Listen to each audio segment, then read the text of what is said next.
નમસ્કાર મિત્રો, જય માતાજી, જય શ્રી કૃષ્ણ. સ્વાગત છે તમારું મારી ચેનલ પર. મિત્રો, આજે હું અને મારી કોલેજ એટલે કે ધર્મજ બીએડ કોલેજમાંથી સેમ 4ના તમામ વિદ્યાર્થીઓ ગુજરાતની મિલ્ક સિટી એટલે કે આણંદમાં એક એવી જગ્યાએ લઈ આવ્યો છું જે ખેડૂતોનું મંદિર ગણાય છે.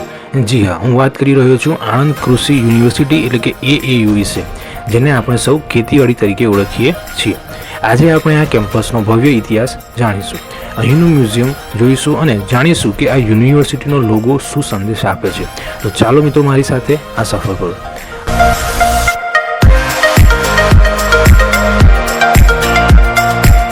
મિત્રો, આ સંસ્થાનો જે ઇતિહાસ ભારતની આઝાદી જેટલો જૂનો છે. સરદાર વલ્લભભાઈ પટેલ અને કનૈયાલાલ મુનશીના પ્રયત્નોથી 1947માં બંસીલાલ અમૃતલાલ કૃષિ મહાવિદ્યાલયની સ્થાપના થઈ હતી. શરૂઆતમાં આ જે કૃષિ ગોવિદ્યા ભવન તરીકે ઓળખાતું હતું. વર્ષ 2004માં ગુજરાત સરકારે આને એક સ્વતંત્ર યુનિવર્સિટીનો દરજ્જો આપ્યો. તમે AAUનો લોગો ઘણીવાર જોયો હશે, પણ શું તમને એનો અર્થ ખબર છે? અહીંના એક બોર્ડ પર ખૂબ સરસ લખ્યું છે. આ લોગોમાં જે ચોરસ છે તે આપણી હરિયાળી અને ફળદ્રુપ જમીન દર્શાવે છે. સુજલામ સુફલામ માતૃભૂમિ અને તેમાં રહેલું પર્ણ એ દર્શાવે છે કે દુનિયામાં પાંદડું જ એક એવી વસ્તુ છે જે સૂર્યપ્રકાશમાંથી ઉર્જા બનાવે છે. આ યુનિવર્સિટીનું સૂત્ર છે કૃષ્ણવંતો રાષ્ટ્રમ કૃષિ સંપન્નમ, એટલે કે અમે રાષ્ટ્રને કૃષિથી સમૃદ્ધ કરીશું. ખરેખર કેટલો ઊંડો વિચાર છે મિત્રો, તમે આ સમજી શકો છો. હવે આપણે આવી ગયા છીએ સરદાર પટેલ એગ્રીકલ્ચરલ એજ્યુકેશનલ મ્યુઝિયમમાં. જુઓ મિત્રો, આ મ્યુઝિયમ ખૂબ જ આધુનિક છે. અહીં સરદાર પટેલના જીવન અને કૃષિ ક્ષેત્રે તેમણે આપેલા યોગદાનને ખૂબ સરસ રીતે રજૂ કરવામાં આવ્યું છે.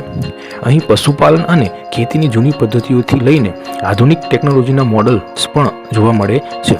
જો તમે અહીં આવો તો આ મ્યુઝિયમની મુલાકાત લેવાનું ચૂકતા નહીં.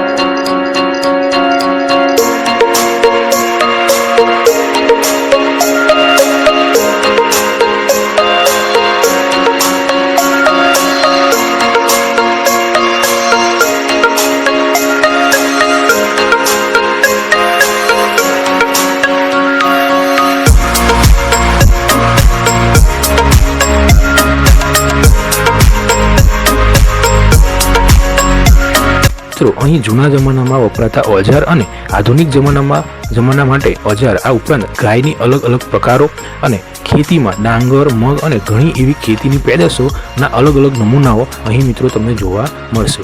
મિત્રો, જો તમને ખેતી બાબતમાં થોડો પણ જો લગાવ હોય, ઇન્ટરેસ્ટ હોય અને ગામડામાં તમે રહેતા હોય અને તમારે જાણવું હોય કે ખેત પેદાશોમાં અલગ અલગ પ્રકારો વિશે, એના એનાલિસિસ વિશે, તો જરૂરથી આની મુલાકાત તમે મિત્રો લઈ શકો છો.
હવે મિત્રો ઘણા લોકોને એમ છે કે અહીં માત્ર રેગ્યુલર કોલેજ જ થાય છે, પણ એવું નથી. મેં અહીં ઇન્સ્ટિટ્યૂટ ઓફ ડિસ્ટન્સ એજ્યુકેશન IDEAનું બોર્ડ જોયું. અહીં તમે ઘરે બેઠા પણ એગ્રીકલ્ચરલ જર્નલિઝમ અને એગ્રીકલ્ચરલ માર્કેટિંગ જેવા ડિપ્લોમા અને સર્ટિફિકેટ કોર્સ કરી શકો છો. જે લોકો નોકરી કે વ્યવસાય સાથે ભણવા માંગતા હોય તેમના માટે આ ઉત્તમ તક છે. કેમ્પસમાં એક સુંદર ઔષધીય ઉદ્યાન પણ છે, જ્યાં વિવિધ પ્રકારની આયુર્વેદિક વનસ્પતિઓ ઉગાડવામાં આવે છે અને તેના પર રિસર્ચ થાય છે. અહીંનું વાતાવરણ એટલું શાંત અને શુદ્ધ છે કે મન પ્રફુલ્લિત થઈ જાય છે. તો મિત્રો, આ હતી આણંદ કૃષિ યુનિવર્સિટીની એક ઝલક. અહીં શિક્ષણ, સંશોધન અને સંસ્કારનો ત્રિવેણી સંગમ જોવા મળે છે. જો તમને આ માહિતી ગમી હોય અને તમે ખેતીવાડી કે શિક્ષણ ક્ષેત્રે રુચિ ધરાવતા હોય તો આ વિડીયોને લાઇક કરજો અને તમામ મિત્રો સાથે શેર કરજો. અને મિત્રો, હજુ આ ભાગ 1 લઈને હું આવ્યો છું.